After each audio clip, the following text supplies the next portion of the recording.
L'invité de la rédaction, présenté par Laura Sahin. Bonjour à tous et bienvenue dans votre rendez-vous de la mi-journée. Aujourd'hui, je reçois dans votre émission l'invité de la rédaction, Catherine Bernstein. Bonjour. Bonjour. Vous êtes documentariste, vous avez réalisé 5 épisodes appelés Auschwitz, des survivants racontent, diffusés le lundi 27 janvier sur France 2, de 21h à minuit. J'ai minutieusement visionné les 5 épisodes de 40 minutes que vous avez réalisés pour France Télévisions. 5 épisodes appelés La persécution, la déportation, le camp, l'extermination, la vie après. Des témoignages marquants que vous avez collectés, je crois, pas récemment, il y a quelques années. Racontez-nous comment vous avez déjà collecté ces témoignages et comment vous en avez eu l'idée aujourd'hui, en 2024, de faire cette série documentaire. Alors, en 2006, la Fondation pour la mémoire de la Shoah, présidée par Simone Veil, a initié la collecte de témoignages d'enfants cachés, de justes et d'anciens déportés. Et ça s'est fait en partenariat avec l'INA. Et ainsi, plus de 115 personnes, je crois 117 peut-être, personnes sont venues dans les studios de l'INA en région parisienne raconter comment ils avaient vécu la guerre. Et nous étions 3 intervieweurs à l'époque. Tous ont été filmés en studio, dans le même cadre, sur un fond, un velours sombre. Et nous étions 3 intervieweurs qui sommes tous devenus des réalisateurs de documentaires plutôt historiques d'ailleurs. Antoine Vitkin, Jean-Baptiste Péretier et moi-même. Et il y a quelques années, je réentendais la voix de Simone Veil à la radio et je dois dire que depuis, je n'ai pas oublié les témoignages que j'ai pu entendre à l'époque. Et je me suis demandé qui allait écouter pendant des heures et des heures tous ces témoins parler. Et j'ai pensé que, à l'occasion des 80 ans, là nous arrivons ce 27 janvier aux 80 ans de la découverte du camp d'Auschwitz.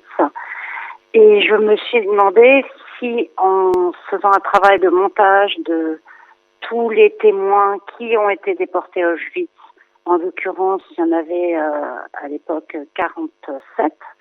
On ne pouvait pas faire émerger un récit qui pouvait être, je ne sais pas si on peut dire entendable, mais en tout cas par un récit qui puisse captiver l'auditeur. Voilà. J'imagine que ça a dû être compliqué aussi de sélectionner les récits des rescapés. Ça a dû être un long travail de visionnage et de choix aussi qu'il faut faire. Se dire, ce passage est plus entendable, comme vous le disiez. Comment vous avez réussi à faire ce travail ? Oh là là, alors ça a été effectivement... d'abord, il y avait plus de 150 heures de témoignages.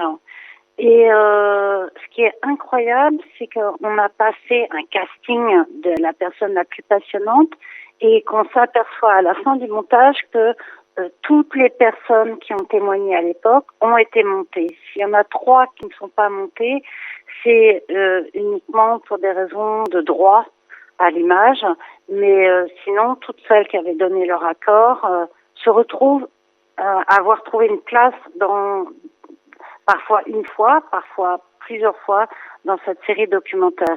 Le choix, d'abord, c'est très délicat. D'abord, on a décidé de commencer avant l'arrivée au camp pour montrer comment, dans différents endroits de l'Europe occupée, une chasse à l'homme va se mettre en place, que ça soit en Allemagne, en Pologne, en France et un peu partout dans l'Europe occupée. Et dans ces témoignages, nous avions des personnes, des survivants, qui venaient de tous ces pays. Donc on a essayé de commencer par pays. Et on a suivi un peu l'ordre historique, la chronologie historique, à savoir que tout commence en Allemagne avec l'arrivée d'Hitler. Et donc, on avait plusieurs survivants qui étaient d'origine allemande. et qui ont été les témoins de la nuit de cristal, par exemple, et comment les lois antisémites se mettent en place en Allemagne. Puis, chronologiquement, on arrive naturellement au début de la guerre avec l'invasion de la Pologne, et là, nous avions des témoins qui étaient polonais. Et puis, j'arrive lentement à la France au moment où, en 40, les nazis occupent la France. Et du coup, il y a déjà un premier choix lié à l'origine du pays. Après, certains thèmes ne sont abordés qu'une seule fois par un seul témoin. Et là, on prenait celui qui le racontait le mieux.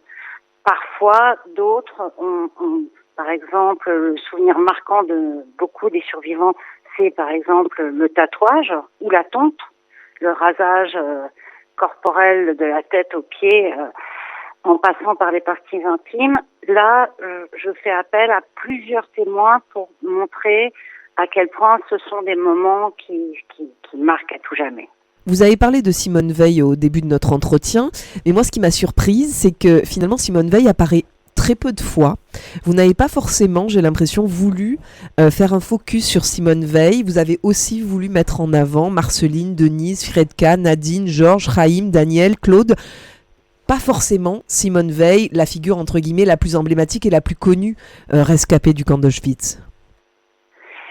Je pense que ça aurait été aussi sa volonté à elle. À l'époque, elle était présidente, comme je disais tout à l'heure, de la Fondation pour la mémoire de la Shoah. Et jusqu'à il y a 2 ans, elle avait bloqué son témoignage parce qu'elle ne voulait pas être mise en avant. Et ce qu'elle voulait, c'était qu'on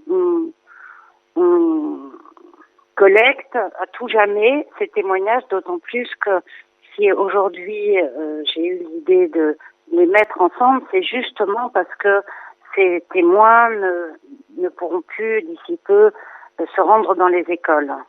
Et donc,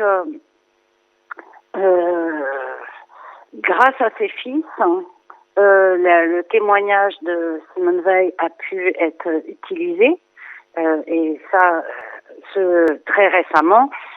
Donc, je pense que c'était important que ça soit la diversité. Et c'est j'ai l'intime conviction, c'est ce qu'elle aurait voulu. Alors, il y a plusieurs passages qui marquent évidemment dans cette série documentaire. Moi, j'en retiendrai quelques-uns. Quand un rescapé raconte que des gens faisaient l'amour au milieu de tous, comme pour partager une dernière dose d'amour. C'est un moment plutôt doux, même si certains ont été choqués par ces scènes-là. Puis il y a aussi ce moment où Denise Tauros-Marter, notre rescapée locale, qu'on connaît bien ici à Radio JM, raconte comment une prisonnière tombe dans l'endroit où se trouvent tous les excréments. J'imagine qu'il y a des passages qui ont été plus faciles à monter que d'autres, Catherine Bernstein. Bien, avec la monteuse, nous sommes passés par tous les états émotionnels à écouter ces 150 heures de témoignages. Et on était même parfois prises par des fous rires tellement l'émotion était grande et qu'on n'arrivait plus à tout entendre. Et c'est ce qu'on a essayé de restituer à travers le montage. On a essayé de faire un montage qui puisse être reçu par l'autre. Parce que certaines choses étaient tellement insupportables, non pas qu'on fasse un déni, mais à travers j'ai envie de dire l'art du montage, d'arriver à ce qui nous a marqué le plus. Et effectivement, très très vite, le témoignage de Denise Tauros-Marter sur cette histoire de cette femme qui est en train de se noyer dans un lac d'excréments nous a particulièrement marqué. Est-ce que vous avez montré ces documentaires à des rescapés encore vivants? Et si oui, que vous ont-ils dit? Eh bien, malheureusement, la majorité sont décédés et ou n'ont plus tout à fait leur tête pour recevoir ça. La seule que j'ai contactée, c'est effectivement Denise Tauros-Marter, que j'avais eu la chance de rencontrer il y a bientôt 20 ans et dont les mots et la voix m'ont marqué à tout jamais. Et J'ai eu un email adorable de son neveu, mais je ne sais pas ce qu'elle en a pensé. Et je lui ai envoyé tout récemment parce que, comme je vous disais, les films sont tout chauds. Ils viennent juste d'être finis. Alors justement, voilà, c'est des témoignages que vous avez récoltés en 2006 et ça se voit parce qu'effectivement, Denise Torosmarter a aujourd'hui, je crois, près de 94 ans et c'est pas le cas dans le documentaire. 96 même. 96, vous voyez, vous savez mieux que moi. Mais effectivement, ces documentaires sont très récents. Vous les avez finis il y a seulement quelques semaines. Exactement. Ça a nécessité près de 2 ans de travail en tout, entre l'écriture et le travail de montage. Et donc, ces films ont été finis fin novembre. Est-ce que ces films ont vocation à être diffusés dans les écoles ? Vous le disiez, peut-être que le fait que certains rescapés ne peuvent plus se déplacer dans les classes, est-ce que finalement la solution, c'est pas de diffuser ces épisodes-là vous avez fait 5 épisodes de 40 minutes, donc ça reste quand même des formats visionnables en plusieurs fois. Est-ce que vous pensez que ça serait une initiative intéressante ? Eh bien, effectivement, le travail sur ces films n'est pas un travail de mise en scène, mais j'ai essayé, pour moi, et d'où tous ces témoignages, de faire quelque chose de l'ordre du patrimonial. Et j'ai l'espoir que, une fois qu'il n'y aura plus de survivants pour raconter, qu'il reste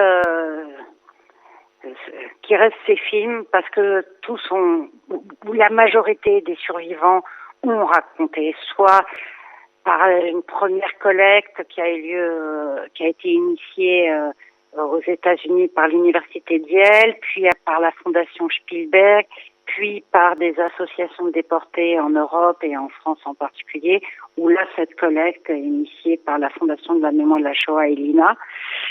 Et la majorité des survivants ont raconté, et du coup j'ai l'espoir qu'à travers ce montage de 44 personnes, ça puisse rester et puisse circuler, car nombreux sont les élèves qui ont été marqués eux aussi par le témoignage d'un survivant dans sa classe, quoi. Je vais raccrocher ce que vous dites à l'actualité. On sait depuis le 7 octobre 2023 qu'il y a une vague d'antisémitisme très importante en France. Est-ce que vous avez monté ces documentaires avec cette notion en tête, avec cette notion que l'antisémitisme aujourd'hui en France est présente et évolue dans le mauvais sens du terme? Est-ce que ça, c'est un paramètre que vous avez pris en compte dans le cadre de votre travail? À l'origine, non, mais évidemment, on est rattrapé par ce qui se passe. Et je finis le 5e épisode par le témoignage d'un survivant qui explique pourquoi il a témoigné. Et j'ai été très troublée de voir que les raisons pour lesquelles il a témoigné dans les écoles est toujours d'actualité et encore plus d'actualité aujourd'hui. Oui. Une question plus personnelle maintenant. En quoi finalement ce type de travail vous marque à tout jamais, vous en tant que documentariste? Indemne finalement de ce travail? Je vais avoir du mal à en parler sans que l'émotion vienne, mais je suis réalisatrice de documentaires depuis de nombreuses années. Et là, c'est autre chose qui se joue. J'ai été hantée depuis ma tendre enfance par ce génocide, puis sensibilisée évidemment par tous les autres génocides. Là, j'ai l'impression que je restitue quelque chose qui était très important pour moi, donc je ne peux pas vous en dire plus. Merci beaucoup Catherine Bernstein, documentariste, autrice des 5 épisodes intitulés Auschwitz, des survivants racontent, diffusés lundi 27 janvier sur France 2 de 21h à minuit. Merci à vous pour ce travail et cette interview. Merci à vous. À bientôt. À bientôt. Au revoir. Au revoir. Pour voir ou revoir cette interview, n'hésitez pas à aller sur notre site internet radiojm.fr, nos réseaux sociaux, Facebook, Instagram, X et notre application Radio JM. Très bel après-midi à tous.